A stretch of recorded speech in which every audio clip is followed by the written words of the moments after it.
mais um Pocket Teológico. Como combinado, eu vou começar o Pocket de hoje respondendo a pergunta que fizeram no Pocket passado, né? A Priscila perguntou, naquele Pocket sobre pecado, sobre a doutrina da amartiologia, pastor, a casa de Davi entrou em desordem por causa do pecado que ele cometeu, ou isso foi consequência das escolhas dos próprios filhos dele? Priscila, eu não vou te responder entrando diretamente na casa de Davi, mas no conceito geral, né? Eu entendo que na sua pergunta está incutida a seguinte questão: será que os meus pecados vão influenciar as minhas gerações? Será que de alguma forma minha filha sofrerá consequências pelos meus pecados? A Bíblia vai nos dizer que de alguma forma, sim, existe uma influência. Nós não cremos, né, em maldição hereditária. Nós cremos, sim, que quando um filho observa e cresce percebendo seu pai cometendo erros morais e desagradando a Deus, o filho ele recebe uma influência de agir da mesma forma e errar no mesmo erro. Nós temos, por exemplo, a história de Abraão, em que o seu filho Isaac repete exatamente o mesmo erro do pai, que é quando chegar no outro povo, em vez de falar da sua esposa como esposa, apresentar ela como irmã. Então existe sim uma influência. Agora, o filho, o neto, as gerações, eles não podem culpar os antepassados pelo que estão vivendo. É como se, de repente, a desgraça ou o momento ruim que estivesse vivendo fosse consequência do erro dos pais. Né? Em Ezequiel, capítulo 18, é tratado esse assunto. Né? A grande questão é, os pais comeram uvas verdes e os dentes dos filhos que estragaram, e lá o Senhor vai falar que não, que a alma que pecar, essa morrerá. Então nós cremos sim que existe uma influência do meu erro sobre minha filha, porém, ela é que julgará e ela decidirá com as suas escolhas se ela vai reproduzir o erro que ela viu em casa ou se ela vai romper com esse erro e ter uma vida totalmente diferente. Tá bom, Priscila? Então espero ter respondido a você e vamos então para o Pocket Teológico de hoje. Hoje, então, no Pocket, nós vamos falar sobre Cristologia, que é a doutrina da pessoa de Cristo. Quando a gente fala em Jesus Cristo, a primeira dúvida que surge é como que ele é, ou como que ele era quando estava andando sobre a terra. Será que Cristo era somente homem? Será que Cristo era somente Deus? Será que sendo Deus ele se cansava, ele sentia fome? Como que era a existência da pessoa de Jesus Cristo? Quando a gente fala de Cristo, a primeira coisa importante a saber é sobre o seu nascimento e manter e acreditar aquilo que a palavra nos ensina, que Cristo, sim, nasceu de uma virgem. Então, o nascimento virginal de Cristo, ele é muito importante quando nós falamos sobre a pessoa de Jesus Cristo. A Bíblia afirma, então, que ele nasceu de uma virgem, como está lá no Evangelho de Mateus, capítulo 1, verso 18, que diz assim: ora, o nascimento de Jesus Cristo foi assim. Estando Maria, sua mãe, desposada com José, antes de se ajuntarem, achou-se ter concebido do Espírito Santo. Então, a Bíblia ela vai afirmar categoricamente que Maria era uma virgem, que ela nunca tinha tido relação sexual com José, e por isso ela foi mãe de Jesus Cristo, e o menino, né, se achou no ventre dela pelo Espírito Santo, por uma obra do Espírito Santo. Por que é tão importante entendermos o nascimento virginal? Isso explica o fato de Jesus ter nascido sem pecado. A gente falou no Pocket passado, quando falamos de pecado, sobre culpa herdada, sobre corrupção herdada, e nós aprendemos então no Pocket passado que todo ser humano já nasce culpado pelo pecado que Adão cometeu e já nasce com uma natureza inclinada ao erro. Eu me lembro de uma vez estar falando sobre isso, e quando a gente fala de natureza é algo muito sério. Você imagina, por exemplo, você ter um cachorro e você pedir para ele miar. Ele não vai miar, porque a natureza dele é de cachorro. Então, ir contra a natureza é muito difícil. Então, nós seres humanos nascemos já com uma natureza inclinada inclinada ao pecado. Jesus Cristo não. Por Jesus Cristo não ser gerado por dois seres humanos, ele nasce sem pecado algum, por ele ser gerado pelo Espírito Santo. No ventre de Maria, ele nasce sem pecado. Alguns vão entender erroneamente que então o pecado viria do pai, porque se Jesus nasce de Maria e nasce sem pecado, então é o pai que transmite o pecado ao filho. Não é isso que a gente deve entender, tá bom? A gente precisa entender que Jesus nasce sem pecado porque o bebê do ventre de Maria foi gerado por Deus e não simplesmente porque teve participação da mãe e não do pai. Outra questão importante do nascimento virginal é compreender que o fato de uma mulher, ser humano comum, como qualquer um de nós, dar à luz a um neném gerado pelo Espírito Santo, faz desse ser, desse Jesus Cristo, ter a plenitude da humanidade e, ao mesmo tempo, ter a plenitude da divindade, né? Então, esse é Jesus Cristo.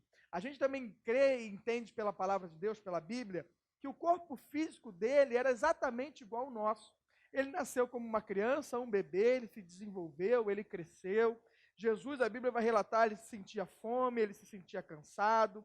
Ele era um homem como eu e como você. Existe uma polêmica, e aí o Pocket serve para a gente também falar sobre essas coisas, sobre a adolescência e a juventude de Jesus Cristo. Muitos vão falar que Jesus Cristo foi para o Tibete, que Jesus Cristo foi monge budista. As pessoas viajam muito, né? Queridos, por que a Bíblia não relata muito sobre a juventude e a adolescência de Jesus? Porque os evangelhos não são uma biografia. Biografia é aquele livro que vai narrar tudo o que aconteceu na vida de alguém. Esse não é o propósito do evangelho. O evangelho, como o nome já diz, são boas notícias. Então, foca no ministério de Jesus, que traz uma ótima notícia de salvação. Então, como é que foi a juventude e a adolescência de Jesus Cristo? Como a de qualquer outro menino judeu da sua época, tá bom? Então, não existe motivo para que as pessoas fantasiem muito sobre como foi a juventude e a infância de Cristo. A palavra também vai nos dizer que aqueles que eram mais próximos de Jesus, que aqueles que cresceram juntos, que aqueles que o observavam brincar, o observavam nas suas atividades diárias, eles estranharam ao saber que Jesus era o Filho de Deus ou estava operando sinais e maravilhas. Porque Jesus, como era um homem comum, ele parecia ser muito comum para aquelas pessoas que tinham convivido com ele, para que agora, então, no seu ministério, operasse milagres e curas, né? Mateus 13 vai citar esse fato. Mateus 13, 53 ao 55 diz assim: E aconteceu que Jesus, concluindo estas parábolas, se retirou dali. E chegando à sua pátria, ensinava-os na sinagoga deles. De sorte que se maravilhavam e diziam: De onde veio este a sabedoria e estas maravilhas? Não é este o filho do carpinteiro? E não se chama sua mãe Maria e seus irmãos Tiago, José, Simão e Judas? Ou seja, aqueles que cresceram com Jesus, de alguma forma tinham dificuldade depois de enxergá-lo como o Messias prometido, porque Jesus teve um crescimento, uma infância, uma juventude completamente normal, como de outros jovens da sua época. Outra questão, quando falamos sobre Jesus, é que apesar de ter um corpo físico como o nosso, apesar de Jesus Cristo se cansar, sentir fome, assim como nós, a Bíblia afirma categoricamente também que Jesus Cristo nunca pecou. Então, precisamos crer nisso também quando falamos dele, que Jesus nunca cometeu pecado algum. Ainda sobre Cristo, na cristologia, por que era necessário que Cristo fosse plenamente homem? Talvez você se pergunte, se ele era Deus, se ele é o Filho de Deus, por que ele teve que vir, teve que existir aqui na Terra como um homem, com um corpo assim como o meu e como o seu? A primeira resposta para isso é para possibilitar a obediência representativa. Lembra do que nós falamos sobre também pecado no último pocket? Que Adão nos representava quando Deus o criou. Adão, então, quando ele erra, para Deus, toda a raça humana errou, porque Adão, então, nos representava. ele era o cabeça federal, a expressão que aprendemos semana passada. Agora Jesus Cristo, ele também precisava ser homem para também nos representar. De repente, no pocket teológico passado, você achou injusto o fato de ser considerado pecador pelo pecado de outra pessoa, de Adão. Mas não é injusto, isso é justiça de Deus. Não existem dois pesos e duas medidas, porque se pelo pecado de um você foi considerado culpado, agora pela justiça e vida reta de outro, Jesus Cristo, você pode receber então a graça salvadora de Deus. É isso que Paulo nos ensina lá em Romanos capítulo 5, 18 e 19, dizendo o seguinte: porque se pela ofensa de um só a morte reinou por esse, muito mais os que recebem a abundância da graça e do dom da justiça reinarão em vida por um só, Jesus Cristo. Pois assim, como por uma só ofensa veio o juízo sobre todos os homens para condenação, assim também por um só ato de justiça veio a graça sobre todos os homens para justificação da vida. Então, Cristo precisava ser homem, sim, para nos representar diante de Deus Pai. Outra questão por qual ele precisava ser plenamente homem é para que ele fosse um sacrifício substitutivo. Se Jesus não fosse homem, ele não poderia tomar o nosso lugar de homem e morrer naquela cruz por nós. Era necessário que ele fosse da mesma constituição que nós. Por isso, Hebreus capítulo 2, 16 e 17, vai nos falar, porque na verdade ele não tomou os anjos, mas tomou a descendência de Abraão.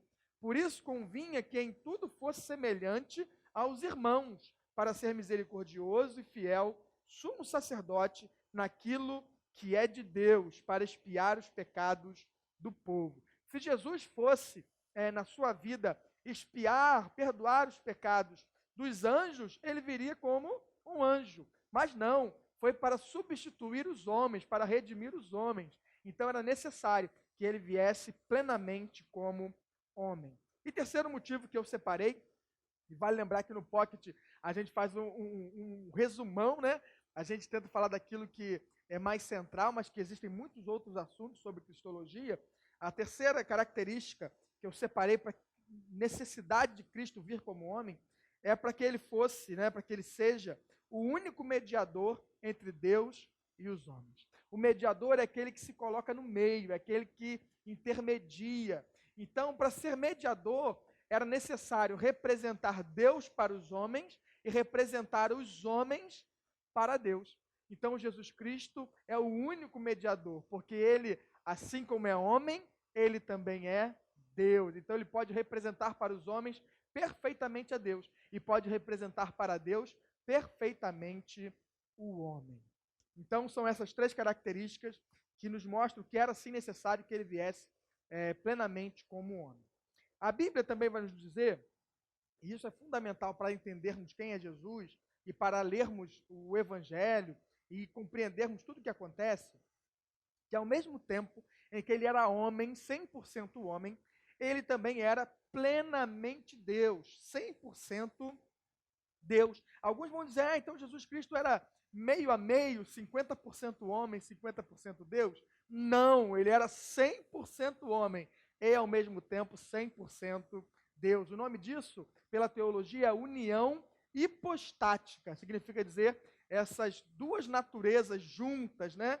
Como isso se dá, querido, é o mistério de Deus. Mas é isso que a Bíblia nos ensina. Por exemplo, como provar pela Bíblia que Jesus Cristo é Deus? Existem pelo menos 7 passagens no Novo Testamento que se referem a ele como Deus. Eu separei aqui João 1, verso 1, que diz, no princípio era o verbo, e o verbo estava com Deus, e o verbo era Deus. Então, vão ter pelo menos 7 passagens afirmando que Jesus Cristo é Deus. E outras alegações que a Bíblia traz também. Por exemplo, João 8, verso 58, Jesus se apropria do nome de Deus, do nome que Deus se apresentou para Moisés. Lá em João 58, 8:58, Jesus vai se apresentar como eu sou. Então, Jesus, além de homem, era plenamente Deus também. Fora isso, a Bíblia vai falar de Jesus que ele também tem aqueles atributos divinos. De repente você vai lembrar do nosso pocket, onde falamos sobre Deus, sobre os atributos de Deus, as qualidades de Deus. A gente falou de alguns atributos que Deus compartilhou com o homem, que são bondade, amor, criatividade, e atributos que são exclusivos de Deus, que ele não compartilhou conosco, como, por exemplo, eternidade, onisciência, onipresença, onipotência. Jesus Cristo, a Bíblia afirma ele ter também esses atributos exclusivos de Deus. Por exemplo, a Bíblia vai mostrar a sua onipotência quando ele acalma as forças da natureza, como ele deliberadamente faz milagres, né, mudando o que seria a ordem natural das coisas. A Bíblia vai falar da sua eternidade, nesse texto que eu citei de João 8,58, quando ele vai dizer a quem estava perto dele, que antes que Abraão existisse, ele já existia. Então Jesus também é eterno. Ele mostra a sua onisciência, quando em diversos momentos a Bíblia afirma que Jesus sabia o que as pessoas que estavam ao redor dele estavam pensando. E sobre a onipresença, a Bíblia não mostra isso quando ele estava no seu ministério antes da morte na cruz. Mas ele mesmo disse sobre o seu ministério após a morte na cruz, dizendo que onde estiverem 2 ou 3 reunidos em seu nome, ali também ele estaria presente. E mais, Mateus 28, no finalzinho, ele diz: eis que estarei convosco todos os dias, até a consumação dos séculos. O que é isso, senão a onipresença? Então, creia, querido, e entenda pela palavra que Jesus Cristo é plenamente homem e também plenamente Deus. E a segunda parte do nosso pocket teológico de hoje, nós vamos falar sobre expiação. O que é expiação? Por definição, expiação é a obra que Cristo realizou em sua vida e morte para obter a nossa salvação. Qual foi a causa, né? O que levou Jesus a morrer por nós para nos salvar dos nossos pecados? A causa é dupla. Podemos entender que a causa da expiação é o amor de Deus e a justiça de Deus. O amor, porque o amor que Deus sente por nós fez ele decidir por esse plano de redenção. E a justiça, porque Deus não absolveu os nossos erros, os nossos pecados. Ele mesmo pagou, ele mesmo cumpriu o que nós devíamos. Ele mesmo pagou o preço que eu e você pagaríamos. Então, a causa da expiação é o amor de Deus, que fez ele decidir fazer isso, e a sua justiça, porque ele não poderia simplesmente passar a mão na cabeça e absolver os seres humanos dos seus erros, das suas falhas. Então, ele mesmo assumiu forma humana e pagou e morreu em nosso lugar. Sobre a natureza da expiação, a gente precisa entender que não era necessário somente a morte de Jesus. Porque se para nós e para nossa salvação fosse necessária apenas a morte de Jesus, pensa comigo, Jesus poderia muito bem nascer e no dia seguinte morrer. Mas não, a sua vida inteira de obediência, de retidão, de não pecar, toda essa justiça de Jesus, ela também é creditada na nossa conta quando nós o aceitamos como suficiente Salvador e único Salvador. Por isso que nós somos declarados justos quando nós aceitamos Jesus como Salvador. Não pela nossa justiça, mas pela justiça de Jesus, pela retidão de Jesus. Então, quando eu e você somos pela Bíblia chamados de salvos, de justificados, não é por mérito nosso, mas é pela retidão e mérito único e exclusivo de Jesus Cristo. Além, então, de obedecer em nosso lugar e ser justo em nosso lugar, ele também morreu e sofreu em nosso lugar. Se a Bíblia diz que aquele que pecar, esse morrerá, se a Bíblia nos afirma que o salário do pecado é a morte, nós, que somos pecadores, deveríamos morrer e pagar cada centavo da nossa dívida. Mas a doutrina da expiação e a palavra de Deus nos ensinam que Jesus, então, sofreu e pagou cada centavo em nosso lugar. Quando falamos em expiação, algumas palavras são usadas, né? E a gente usa elas, às vezes, sem saber o real significado de cada uma delas. Então, eu separei algumas aqui, como propiciação, redenção, reconciliação. A gente fala muito dessas palavras e nem sempre entende o real sentido delas. Precisamos entender o nosso estado, então, antes da expiação. Qual era o nosso estado? Merecíamos morrer por causa do nosso pecado, merecíamos receber a ira de Deus contra o pecado, estávamos separados de Deus pelos nossos pecados e estávamos escravizados ao pecado. Então, cada palavra dessa que a Bíblia nos apresenta vai sanar um desses problemas da nossa existência antes de Cristo Jesus. Por exemplo, a palavra sacrifício indica que Cristo morreu em nosso lugar para pagar pelo nosso pecado. Ele morreu como sacrifício por nós, como diz Hebreus, capítulo 9, verso 26. Então, se o primeiro problema era que merecíamos morrer por causa do pecado, Cristo, então, no seu sacrifício, morreu por nós. A segunda palavra que é muito usada quando se fala em expiação é a propiciação. O que será propiciação? Significa dizer que para nos livrar da ira de Deus, Cristo morreu por nós. Ele recebeu sobre si a ira de Deus, nos tornando propícios ao Senhor e tornando Deus favorável a nós. Então, se o segundo problema era que nós merecíamos receber a ira de Deus, Cristo, então, fez isso em nosso lugar. Então, Deus se tornou favorável a nós. Terceira palavra, reconciliação. Essa é um pouco mais fácil, né? E a gente já viu que um dos problemas era que estávamos separados de Deus por causa do pecado. Como a Bíblia nos ensina que o pecado faz separação entre nós e o nosso Deus. Agora, pelo sacrifício de Cristo, pela sua morte naquela cruz, nós que antes estávamos separados, agora podemos estar juntos, né? E Deus pode, então, habitar em nós. E a última palavra que eu quero apresentar sobre expiação é a redenção.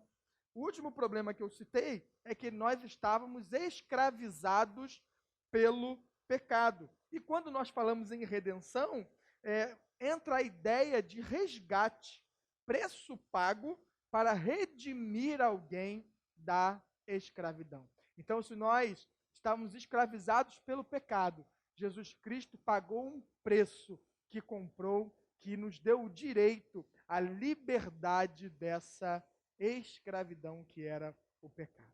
Amém, querido? Espero que você tenha aprendido algo novo no Pocket Teológico de hoje. E se você tiver alguma dúvida, coloque nos comentários, que será um prazer responder no próximo Pocket. Fique na paz.